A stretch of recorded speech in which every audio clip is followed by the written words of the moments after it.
Photoshop के इस session को स्टार्ट करते हैं और यहाँ पर हम अपनी टूल्स का एक ओरिएंटेशन लेने की कोशिश करेंगे और समझने की कोशिश करेंगे कि इन टूल्स की मदद से बेसिकली कैसे काम किया जा सकता है। लेकिन उससे पहले मैं आपको एक छोटी सी बात बताना चाहता हूँ कि यहाँ पर जो प्रॉपर्टी टूल्स या जो टूल्स हमें नज़र आ रहे हैं अगर इन टूल्स को हमें ऑफ़ या ऑन करना हो या बाय डिफ़ॉल्ट मिसाल के तौर पर अगर ये आपको नज़र ही नहीं आ रहे तो आप इन्हें ऑन कैसे करेंगे।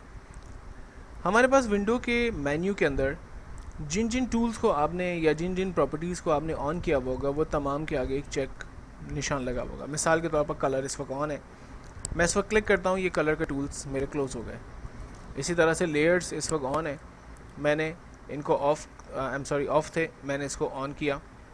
इसी तरह से अगर मैं यहाँ पर मौजूद टूल्स को ऑफ़ करना चाहता हूँ तो मैं विंडो में जाकर यहाँ से टूल्स को ऑफ़ कर देता हूँ। ये जो ऊपर प्रॉपर्टीज़ आ रही हैं इनको हम ऑप्शंस कहते हैं। विंडो में जाकर मैं इन ऑप्शंस को क्लोज़ कर सकता हूँ और अगर इन्हें वापस लाना है तो सेम तरीके से मैं इन ऑप्शंस को कॉल कर सकता हूँ और इन टूल्स को मैं दोबारा से कॉल कर सकता हूँ। जिन टूल की हमें ज़रूरत नहीं है या जिनको हमें एक्सपैंड करना है, यहाँ पर एक स्मॉल एरो हमारे पास अवेलेबल है। इन टूल्स इस पर जब हम क्लिक करते हैं तो आप देखें ये एक्सपैंड हो गए और हम इनको बेहतर तौर पर बेहतर पोजीशन पर देख सकते हैं, इस पर काम कर सकते हैं। जबकि यहीं से ये रीस्टोर यानी दोबारा से स्मॉल हो जाएंगे और हम इनको दोबारा से क्लोज़ कर सकते हैं, इनकी हमें नीड नहीं है। तो इसी तरह से अगर किसी भी टूल को हमें क्लोज़ करना है तो उसके सिंपल लास्ट कॉर्नर पर एरो पे क्लिक करते हैं, सबसे लास्ट में नीचे मोड दिया हुआ है क्लोज़ का, हम उस पर क्लिक करते हैं, हमारा वो एरिया क्लोज़ हुआ।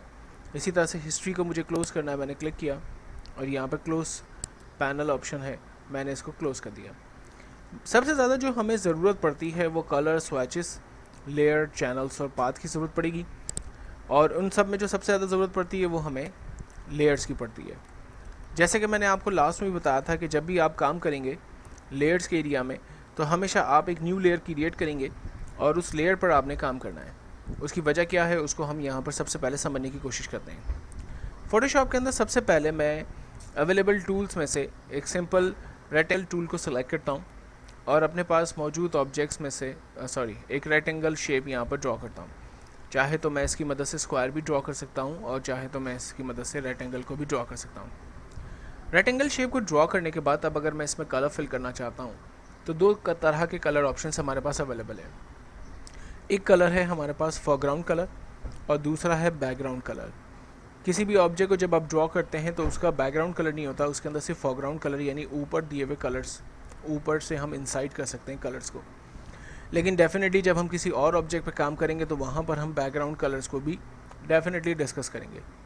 तो यहाँ पर कलर्स में से कलर की पूरी रेंज अवेलेबल है, रेड से लेकर अगेन रेड तक के दरमियान और लाइट से लेकर वाइट से लेकर नॉर्मल ब्लू और डार्क ब्लू यानी ब्लैक की तरफ तक हम कलर अपने हिसाब से चूज़ कर सकते हैं। कलर को सेलेक्ट करने के बाद हम सिंपल ओके करते हैं, वो कलर हमारे पास इस ऑब्जेक्ट के अंदर सेलेक्ट हो गया और देन उसके बाद एक शॉर्टकट की हमने यूज़ करनी है ऑल्ट बैक स्पेस। ऑल्ट का बटन कीबोर्ड पे अवेलेबल है ALT और इसके साथ बैक स्पेस बटन को हम एक साथ यूज़ करेंगे तो वो कलर बेसिकली इसके अंदर ऑब्जेक्ट के अंदर फिल हो जाएगा। इस कमांड को प्रॉपर्ली यूज़ करने के लिए हमारे पास यहाँ पर available tool bucket tool available है जिसकी मदद से हम कलर ऑब्जेक्ट के अंदर फिल कर सकते हैं। एक दफ़ा फिर देखते हैं, हम यहाँ पर अवेलेबल कलर में से कलर को चेंज करते हैं। लाइक इस दफ़ा मैं यहाँ से रेड येलो कलर चूज़ करता हूँ, ओके करता हूँ। कलर को चूज़ करने के बाद मैंने बकेट टूल को चूज़ किया और अपने ऑब्जेक्ट के अंदर कलर फिल किया। अगर मैं पेंट बकेट कलर टूल को चूज़ नहीं करता तो उसकी जगह पर मैं ऑल्ट बैक स्पेस की मदद से भी कलर को फिल कर सकता था, ये एक शॉर्टकट है। कलर को फिल करने के बाद अब यहाँ पर रेंज स्टिल मुझे नज़र आ रही है। रेंज को ख़त्म करने के लिए हमारे पास शॉर्टकट है control D stand for D select. जैसे ही मैंने कंट्रोल D प्रेस किया ऑब्जेक्ट यहाँ से डी सेलेक्ट हो गया, रेंज उसकी ख़त्म हो गई और मुझे नॉर्मल ऑब्जेक्ट अपनी जगह पर नज़र आ रहा है। ये तमाम काम मैंने किया है लेयर 1 पे और इसी लेयर 1 पर अब मैं एक और ऑब्जेक्ट ड्रॉ करता हूँ लाइक अ ओवल शेप। तो मैंने यहाँ से दूसरा टूल सेलेक्ट किया और अपने इसी लेयर पर रहते हुए एक नया ऑब्जेक्ट ड्रॉ किया और इस दफ़ा इसका कलर मैं लाइक ब्लू सेलेक्ट करता हूँ, बकेट टूल को चूज़ करता हूँ और ऑब्जेक्ट के अंदर कलर फिल करता हूँ। ये दोनों काम कंप्लीट होने के बाद सर्कल की लेयर को रेंज को मुझे ख़त्म करना है, तो कंट्रोल डी प्रेस करके मैं इसकी रेंज को ख़त्म कर सकता हूँ। आप देख सकते हैं कि ये दोनों काम मैंने इसी एक ही लेयर पे परफॉर्म किया है। अब इसका मुझे नुकसान क्या होगा? नुकसान ये होगा कि जब मैं मूव टूल सेलेक्ट करता हूँ ताकि ऑब्जेक्ट को मैं मूव कर सकूँ, और मैं सिंपल सर्कल को मूव करना चाहता हूँ, मैंने सर्कल पे क्लिक किया और इसे ड्रैग किया, आप देख सकते हैं क्या हो रहा है, इसके साथ साथ रेक्टेंगल भी मूव कर रहा है। रेक्टेंगल क्यों मूव कर रहा है? बिकॉज कि ये दोनों ऑब्जेक्ट एक ही लेयर के ऊपर बने हुए हैं। अगर मैं इस रेक्टेंगल को मूव करता हूँ तो सेम प्रॉब्लम मुझे सर्कल के साथ आ रहा है, मेरा सर्कल भी उसके साथ साथ मूव कर रहा है। तो रीज़न ये है कि मैंने ये दोनों ऑब्जेक्ट एक ही लेयर पे बनाया है। अब मुझे इसको ठीक करना है। कंट्रोल Z अंडू का शॉर्टकट है जो कि एक दफ़ा अंडू करेगा। अगर आप मल्टीपल अंडू चाहते हैं तो कंट्रोल ऑल्ट और Z के बटन को दबाएंगे। कंट्रोल ऑल्ट और Z मल्टी अंडू के लिए काम आता है। मैंने अपनी लेयर 1 से सर्कल को रिमूव कर दिया और एक नई लेयर यहाँ पर क्रिएट करता हूँ। नई लेयर क्रिएट करने के बाद अगेन मैं सर्कल को सिलेक्ट करता हूँ और अपने पेज पर एक सिंपल ऑब्जेक्ट ड्रॉ करता हूँ। ऑल्ट बैक स्पेस की मदद से उस पर काला फिल करता हूँ।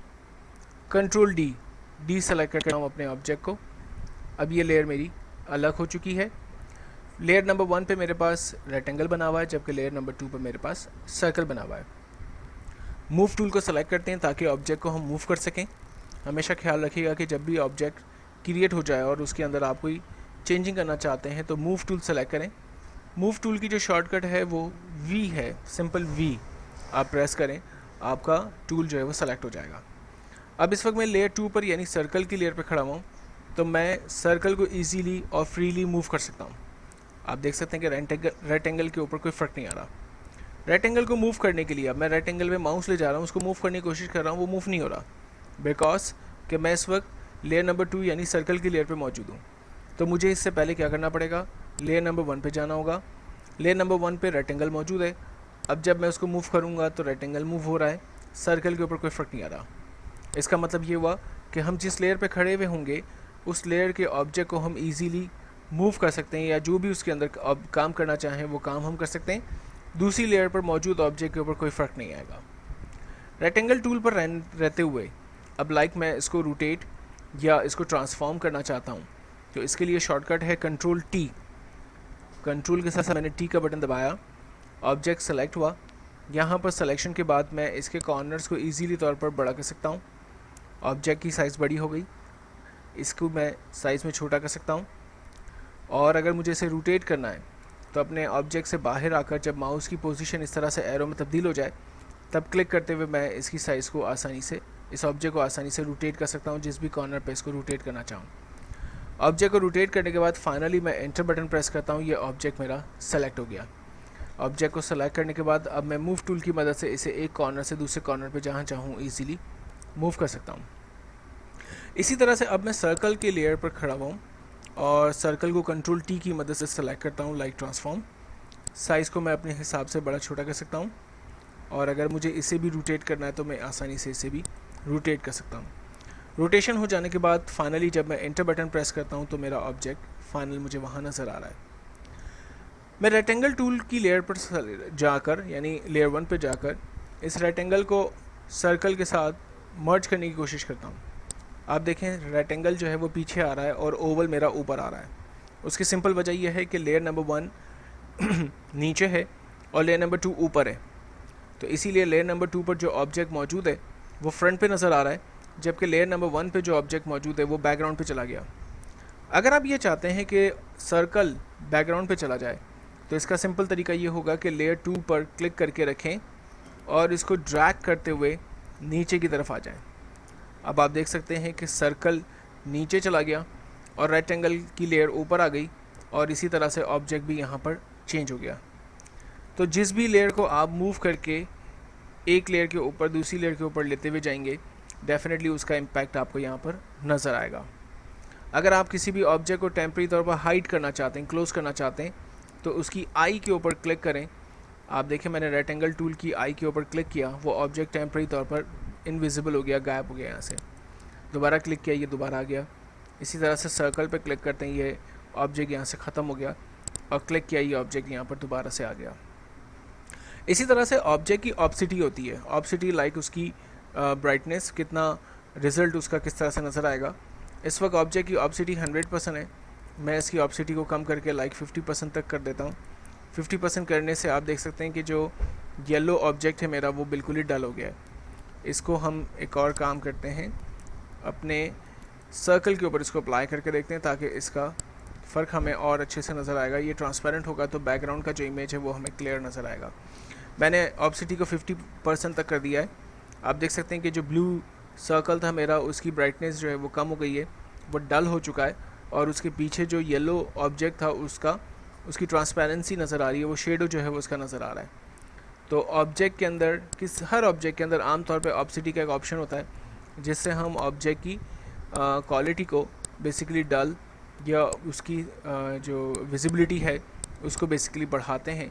ये तमाम चीज़ें हमारे पास ऑप्सिटी के अंदर इजीली अवेलेबल है, हम जिस तरह से चाहें यूज़ करें। तो हमेशा याद रखना है हमें दो बातों को कि जब भी आप ऑब्जेक्ट क्रिएट करें, उस तमाम ऑब्जेक्ट को आप अलग अलग लेयर पे क्रिएट करें ताकि आप उस पर आसानी से काम कर सकें।